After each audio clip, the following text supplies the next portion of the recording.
tại vì cái keo mà trước giờ chị nấu á, ở trong Sài Gòn á, nên là ra đây chị phải nấu lại. Nhưng mà chị vẫn còn giữ cái bịch bột PVA. Lần trước thì chị đã nấu bằng không có nấu mà chị khuấy bằng nước nóng. Nhưng mà chị muốn thử cái cách nữa, đó là nấu bằng trên bếp thì nó sẽ như thế nào và nó khác không. Và ngày hôm nay chị nấu một cái tỷ lệ nước khác và làm cho hột của mình sẽ lỏng hơn. Tại vì ra đây thì có một cái son không có sử dụng nữa nên là chị sẽ sử dụng cái son đó để chị nấu. Đầu tiên mình cần phải có bột PVA đúng không? Bột này á thì chị đã mua rồi và chị chuẩn bị 100g. 100g á chị có không, tại vì ở nhà chị không có cân nên là chị sử dụng lại thôi. Đoán chừng 100g thì khoảng bao nhiêu, giống như 500g thì mình chia 5 phần vậy đó, mà lần trước chị nấu khoảng mấy chục rồi chị không nhớ nữa. Nên là bây giờ chị sẽ sử dụng ly mà ước chừng 50 ly nha. Và chị chuẩn bị 1,5 lít nước. Lần trước đó thì chị sử dụng có khoảng chưa tới 500, theo tỷ lệ 500, và lần này chị sử dụng nhiều hơn. Chị lấy một cái chai như thế này luôn, rồi một cái son, và chị sẽ đổ 1,5 lít nước nha. Cái này cái chai 1,5 lít này các em.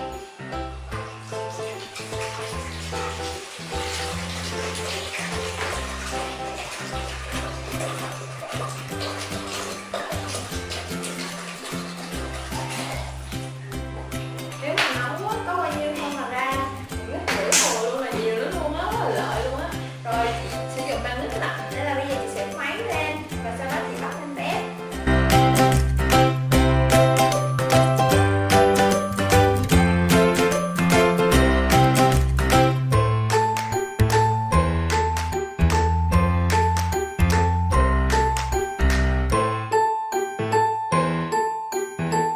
Chị thấy nó không có tan và nó cũng còn vón cục lại như thế này nè các em.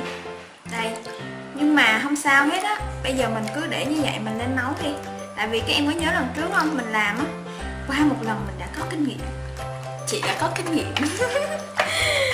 Rồi, bây giờ chị bắt lên bếp luôn. Chị đã bỏ lên bếp rồi đây. Bây giờ chị sẽ bật bếp lên.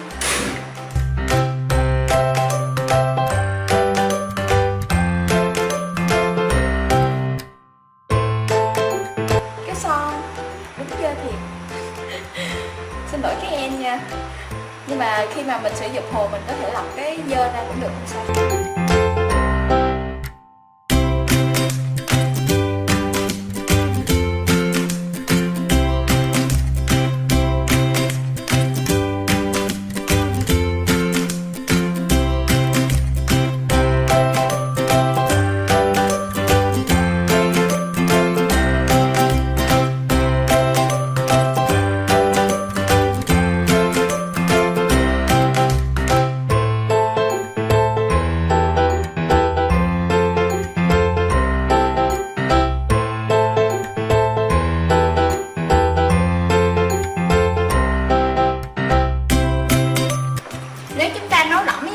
Thì khi mà chúng ta làm slime chúng ta không có cần phải bỏ thêm nước nữa vì nó lỏng quá rồi.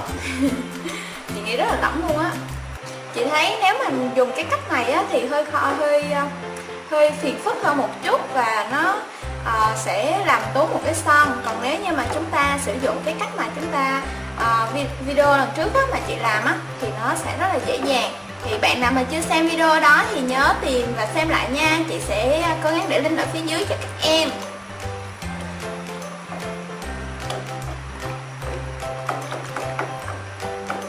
Rồi khi mà nấu thì nó bắt đầu tan ra rồi nè các em ơi.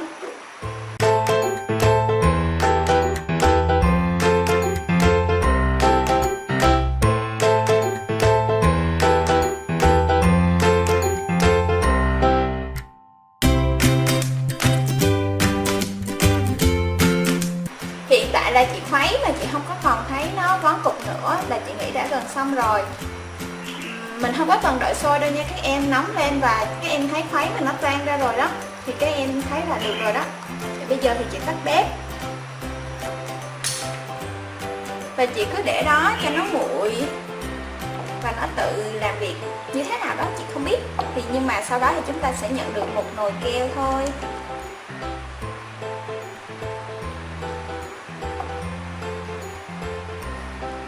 Rồi mình đợi thôi, chị không biết là sẽ đợi bao lâu. Thường cái hồ kia thì chỉ chỉ cần đợi 6 tiếng là đã ra rồi. Còn cái này đang nóng như thế này thì chị không biết đợi bao lâu, nhưng mà mình cứ đợi nha, tí nữa chị sẽ thông báo kết quả cho các em.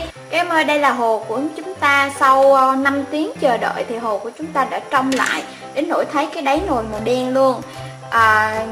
Vì chị thấy là nó lặn đấy, những cái bột hồ của chúng ta nó nằm ở phía dưới nè, nên chị đã đun lên một lần nữa chị xem thử có chuyện gì xảy ra không nha. Đây là hồ của chúng ta đã xong rồi đó, nhưng mà có lẽ là chị nấu hơi loãng, nên là bây giờ chị bật bếp lên để chị khuấy cho nó đều hồ lên tất cả các chỗ nước luôn. Hồ của chúng ta rất là trong nha các em, tại vì cái nồi của chị hơi dơ á.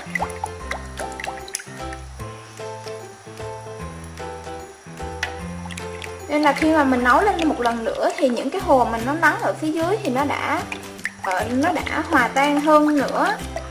Rồi bây giờ chị tắt bếp ra, chị bật có xí chị bật để chị xem như thế nào thôi, lần đầu tiên chị thử nên chị muốn thử hết tất cả.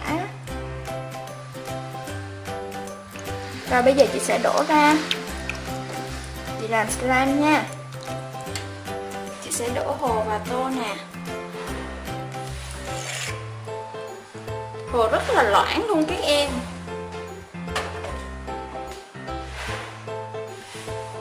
Rồi bây giờ chị sẽ đổ borax vào, dung dịch làm đông vào nha.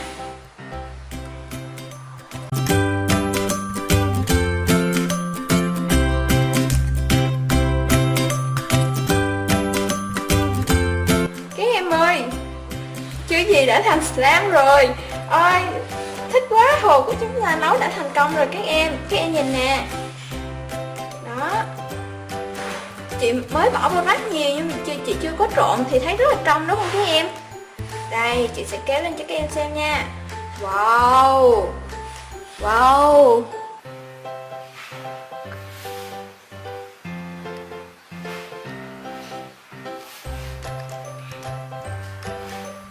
Đó, slime của chúng ta đây. Rất là trong luôn nha, và mình không cần phải pha nước nhiều nữa. Các em ơi, các em hãy làm theo công thức này của chị đi, chị thấy rất là thành công luôn đó. Rất là trong suốt. Chị mới đổ borax một lần luôn mà đã thành công rồi các em. Đây, rất là nhiều luôn nha. Wow. Không cần phải trộn nhiều slime thì slime của chúng ta rất là trong, còn nếu chúng ta trộn nhiều thì sẽ không có trong như thế này đâu các em. Cái tay của chị chín màu rất là nhiều nên chỗ này nó chín màu nè. Rồi bây giờ chị chào tạm biệt các em nha. Chúc các em làm thành công khi các em nấu bột PVA làm hồ. Bây giờ tạm biệt các em ơi, đừng quên đăng ký kênh của chị nha. Bye bye.